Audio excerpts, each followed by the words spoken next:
en encre, au reflet soyeux, jettera son encre vers mon île bleue.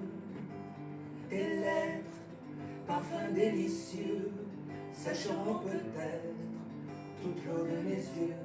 Puis un jour, facteur, c'est beau, et dans ma boîte, la facture d'eau.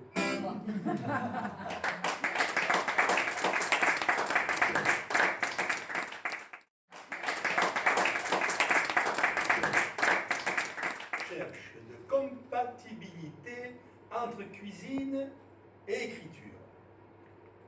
Un couvercle, sous l'effet de la force de la vapeur, se soulève par alternance. C'est l'idée qui nous pousse, se profile, nous titille. Cette histoire, je vais l'écrire. La vapeur s'échappe en volutes multiples, en volumes ouatés, légères. L'eau s'évapore, les sucs se concentrent. Ce qu'on appelle une réduction pour obtenir le goût parfait. Comme les idées qui nous envahissent et qu'on ne sait pas organiser, elles partent à la dérive et arrivent de partout pour petit à petit être maîtrisées, soumises et pour beaucoup éliminées pour ne garder que le meilleur.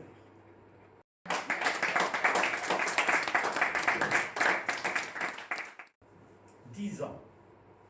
Cette histoire aura duré 10 ans. 10 ans de gesticulation dans les remous de la vie avant qu'elle ne sorte la tête de l'eau. Que s'est-il passé? 1990, Bertrand épouse Félicie.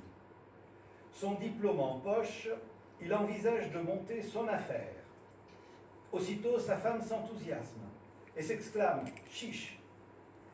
Surpris par l'ardeur de sa jeune épouse, Bertrand esquisse un sourire et se fane aussitôt. Il hésite, il doute, comme toujours.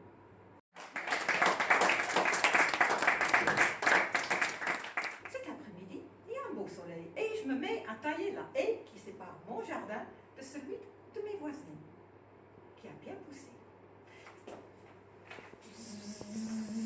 Zip. Les branches et les feuilles tombent. La vue se dégage sur les environs. Au bout de quelque temps, ayant chaud, et me rendant compte que c'est déjà la fin de l'après-midi, je prends un moment de repos et un apéro.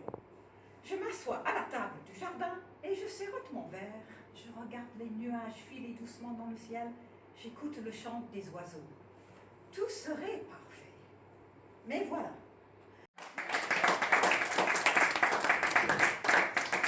Il y avait bien de la neige sur le plateau, mais le chasse-neige était passé. L'école était bien chauffée, équipée d'un frigo et d'un four à micro-ondes qui fonctionnait. Suprême argument, l'école disposait d'un logement de fonction vacant qui pouvait accueillir mon lit de camp. Prévoyez vos chaussons, avait-il ajouté. À mon arrivée, j'eus effectivement l'impression de pénétrer dans un chalet suisse. L'école était sur 2 niveaux, les classes se situaient à l'étage, la salle de motricité et la cantine au rez-de-chaussée. En voyant toutes les chaussures, bottines et après-ski alignées auprès de l'escalier, je compris mieux la nécessité des chaussons pour aller en classe et ménager le travail de l'employé de mairie. Pour la première fois de ma carrière, j'allais travailler en pantoufles. Étonnante sensation.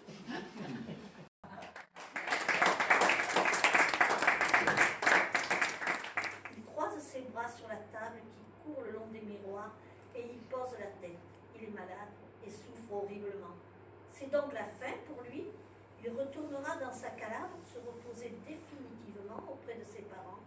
Un souffle chaud ferme la fenêtre. Le pantalon de Carlo est secoué, oublié à jamais, alors que retentit une ultime fois, tout doucement, le refrain que lui chantait sa mère lorsqu'il était enfant. Quel mazzolino di fiori che vende la montagna, quel mazzolino di fiori che vende la montagna, che vada ben che non si bagna, che lo voglio regalare, vada ben che non si bagna, che lo voglio regalare.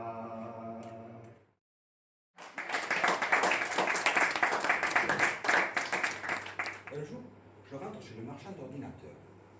Un jeune à la crête de silex m'accueille et me vante l'article. Je ne comprends absolument rien à son jargon qui me postillonne à très haut débit sur les lunettes. Je réussis à lui caser que je cherche du matériel simple. Pardon? Oui, simple. Ah, monsieur, mais vous êtes compliqué. Nous n'avons pas cela.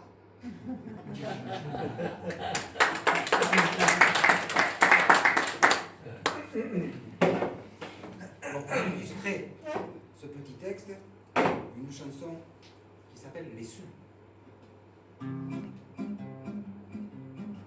Petit côté Brassens, ça, non? Dans la cabane au chaud, pas besoin d'une alarme. J'en ai dans mon château, il me faut même une arme. Tout l'argent que j'avais, je le cachais dans une cave.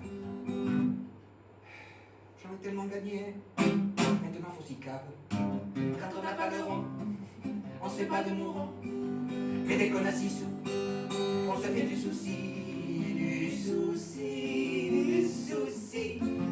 Tout cela pour ceci, laissant là ces 6 sous. Ça, on n'arrive pas tout le temps à le dire.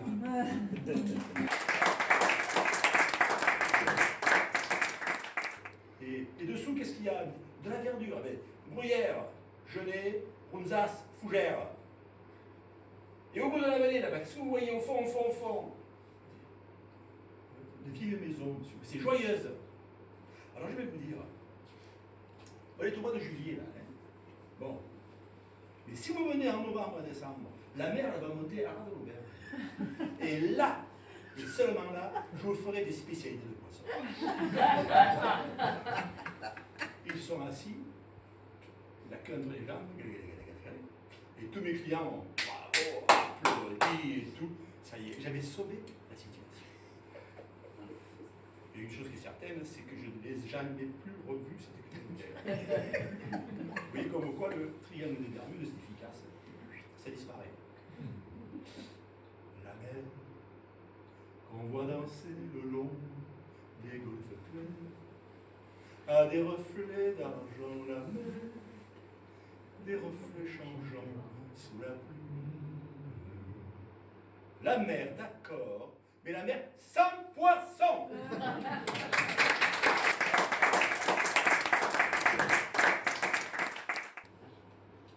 Je m'appelle Casto.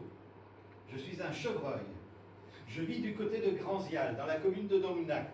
Je vais, je viens par Mont, par Vaux, parce qu'ici on découvre parfois des jardins non clôturés et quantité de broussailles pour se cacher. Celui que je préfère, c'est celui qui est couvert de mauve. J'adore la mauve. Alors de temps en temps, je vais en brouter un peu. La dernière fois, j'ai fait la connaissance du propriétaire. Un homme très aimable, un peu exubérant, mais très aimable. Le jour, il s'occupe de son jardin et le soir, il écrit. Ce jour-là, j'étais en train de brouter lorsque je l'ai vu arriver en courant. Il sautait sur place. Casse-toi! Casse-toi, mais casse-toi!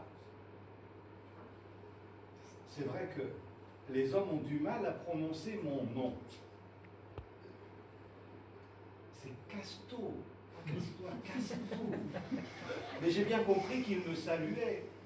Alors j'ai fait comme lui, j'ai bondi sur place, fait le tour du jardin pour lui montrer que j'étais aussi content que lui, et puis je me suis sauvé parce qu'on m'attendait quand même. Un autre jour, ou plutôt une autre nuit, à la fraîche, j'y suis retourné. Et alors que je broutais, tranquillement, vous me croirez si vous voulez, il m'a mis la musique à fond, rien que pour moi.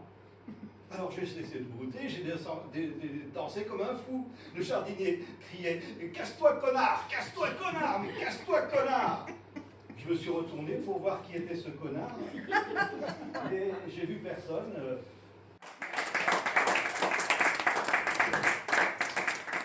J'ouvrais la bouche pour expliquer. Il ne me donne pas le temps. Il se penche de plus près et m'assène un coup qui m'aurait flanqué par terre si je n'avais pas été solidement menotté à la chaise. La chaise elle-même aurait basculé si elle n'avait pas été boulonnée au sol. Ah ouais! Et tu croyais que je ne le savais pas? Espèce de racaille! Le capitaine continuait ses beugleries. Et Était-il vraiment nécessaire de hurler à ce point? Je n'avais jamais compris le besoin qu'avaient les officiers de croire qu'on ne les entendait pas, ou ne comprenaient rien s'ils ne criaient pas. Ils le faisaient tous, à boire par ici, à boire par là. Quant à des insurgés, il n'y en avait pas, pour la simple raison qu'il n'y avait aucune raison de s'insurger. Je suis née beauté, nue et habillée à la fois. Je n'ai pas vraiment de nom, ou plutôt j'en ai deux. J'ai vu le jour chez Lulu et Babette, deux dames d'un âge certain. L'une m'appelait Noiro, l'autre Pirate. Chacune avait une bonne raison. Pour l'une, mon poil brun, et pour l'autre, mon côté chat de poubelle. Des circonstances de ma naissance, je ne peux m'en tenir qu'à ce que j'ai entendu dire maintes fois. Ma mère se nommait Nana. Pourquoi? Je n'en sais rien non plus. D'où venait-elle? Difficile de le dire. Depuis 2 ans, elle avait décidé de vivre près de ces deux personnes. Toujours est-il que Lulu et Babette n'avaient pas encore vidé leur valise, que ma mère avait pointé son nez à travers le morceau de savane qui allait leur servir de jardin. La vieille dame se retourne vers son mari, le regarde avec une tendresse infinie et lui chuchote. Je t'aime encore, tu sais. Quoi? Je t'aime encore. Qu'est-ce que tu dis? Je t'aime. Quoi? Et merde. Voilà. Ah, la communication. Ce mot dont se gargarisent tous les médias est bien bafoué par les temps qui sprintent. Alors que les outils les plus sophistiqués pour assouvir ce besoin naturel sont sous nos doigts, on n'a jamais été aussi éloignés les uns des autres. À l'école, où les professeurs avaient du mal à me mettre des mauvaises notes tellement j'étais un élève agréable, c'est vrai. J'ai le souvenir, oui, je suis retombé sur des carnets scolaires. Ça va, tu vas pas raconter.